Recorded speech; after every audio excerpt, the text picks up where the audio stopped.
Well, good morning, good afternoon, good evening, and good night, wherever you may be. J. Slater case, one last video for this terrific Tuesday, as tomorrow is a busy day, probably no video. Thursday, don't know. But let's get on with this last, I think, final video for Tuesday. And guess who has crawled back from under his rock? It would happen to be Pope Chris the First, whoever Pope Chris the First is.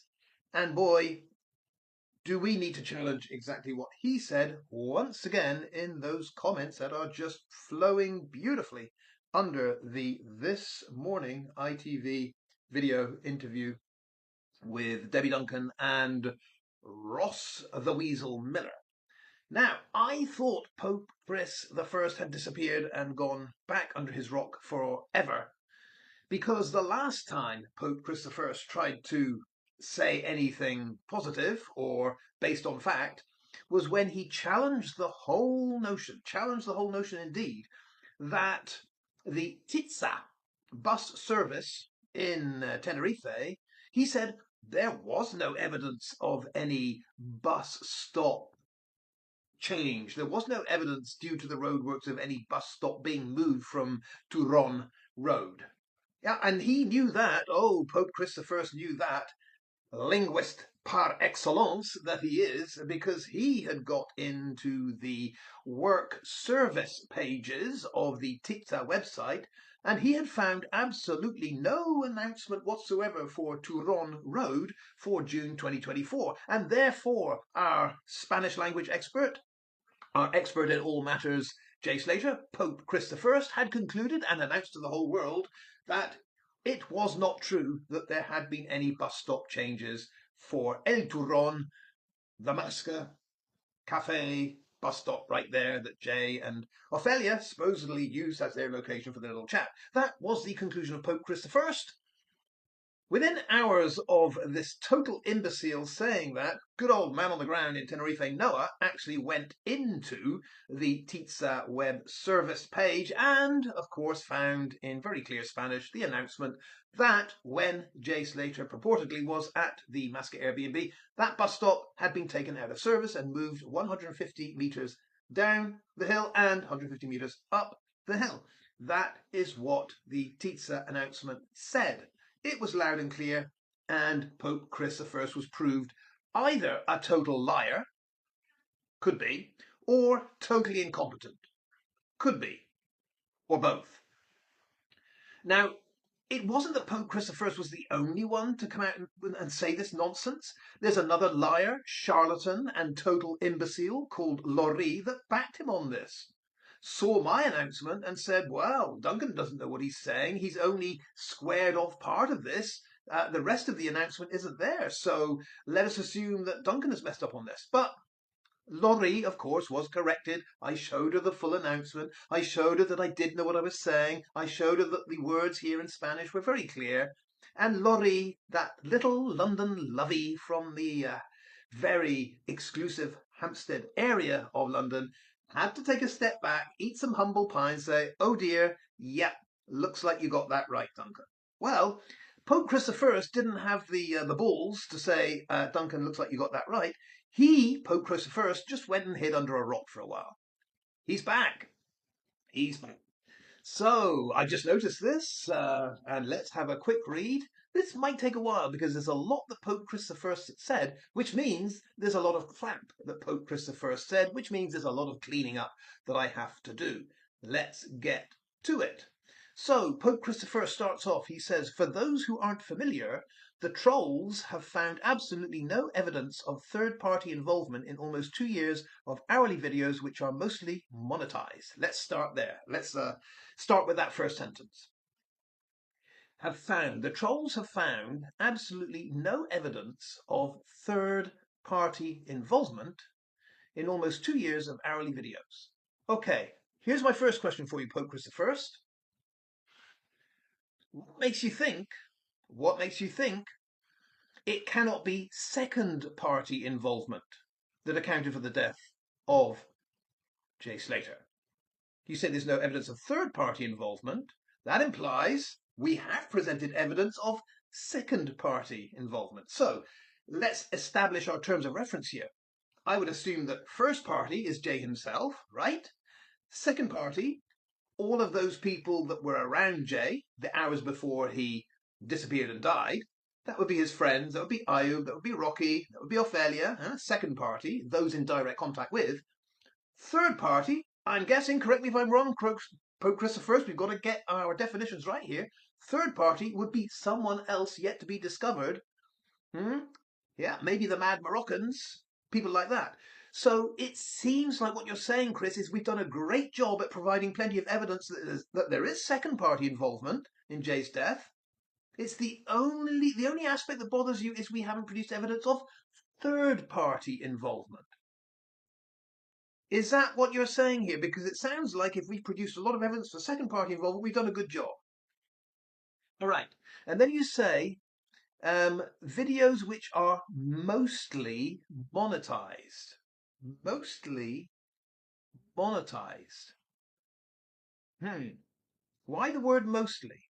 Could it be, Pope Christopher, that there is one creator who is totally not monetized?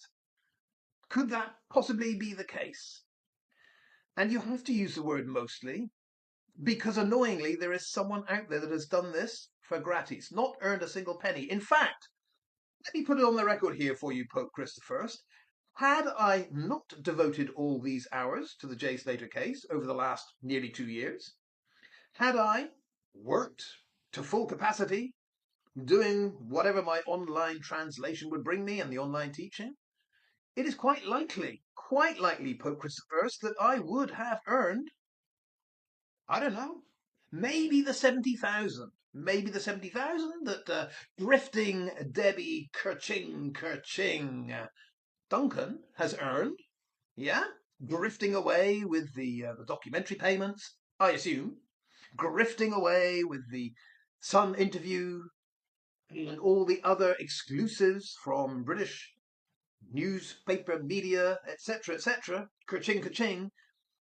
Wouldn't it be fair to say, Pope Christopher, that the money income that I'd sacrificed over this 2-year period would pretty much be equal to the grifting money gained by Debbie herself?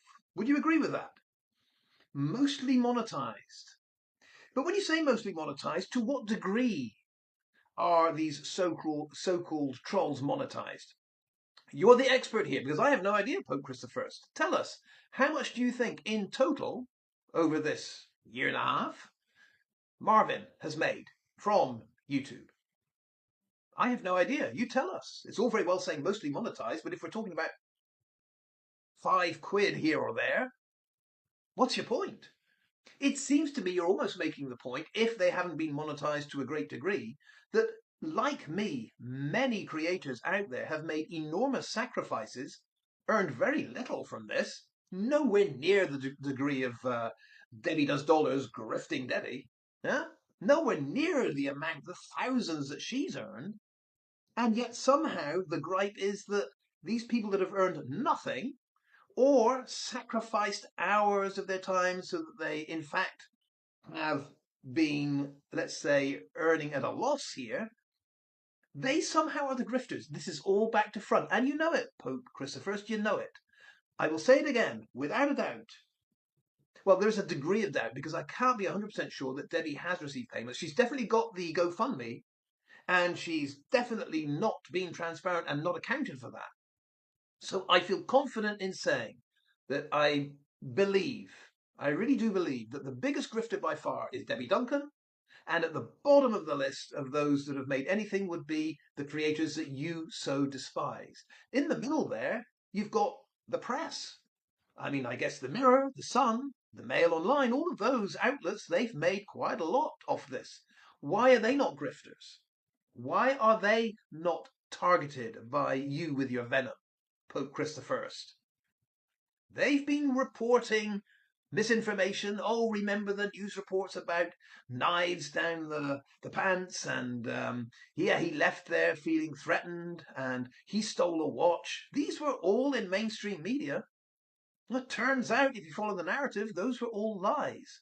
Those newspapers, they grifted like crazy. They earned a load of money. Oh, a whole packet of it. Why, Pope Chris the First, are you not upset with them? Chris the First, the silence is deafening. Let's move on. Pope Chris the First says, they're not investigating anything. He's talking about us so-called trolls. They're not investigating anything. We are.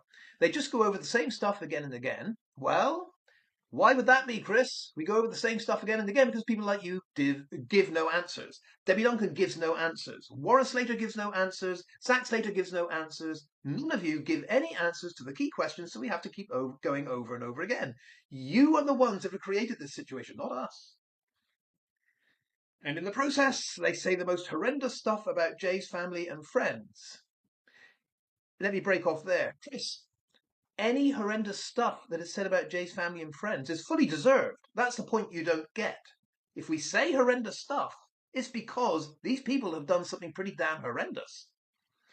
And all because a content creator feeds them some wildly flaky, wildly unverified piece of misinformation, and that gives them another comment section to spit their hatred. How about you give us a specific example, Pope Chris I? How about you talk specifics? With you, it's always vague, nebulous, abstract nonsense. Give us a specific piece of misinformation and we can debate it. When you found your tiny pair of balls, Pope Chris I, maybe you will actually talk to me and we can debate these things with specifics. But the reason you can't do that and you will never be able to do it is because you're spineless, you're a coward, like all of your side. You just haven't got the courage to go voice to voice with me. So you have to be a keyboard warrior. You have to type this absolute nonsense, keep it general, keep it vague, never get to specifics. Because if you did, you'd be ripped apart. Pathetic little thing. Let's go on, Pope Chris I says. But the thing to take away is nobody is investigating anything. They never was. Well, that sounds a bit Whitehaven. They never was. They never were. They never were. They is plural. And the former to be in the past needs to be plural to go with they. They never were, Pope Chris I. It was always about views from the start. Hey, if it was always about views from the start, Pope Chris I, don't you think I would have been a little bit more careful to keep my channels? I was the one that said having a smaller audience that's more attentive, that I can respond to is more important to me. You see, Pope Chris I, I am the black swan. The black swan is that presence that destroys the whole narrative just by showing up. Here's your black swan. This whole narrative about it all being views can't be all about being about views. It can't be true. Can't possibly be true.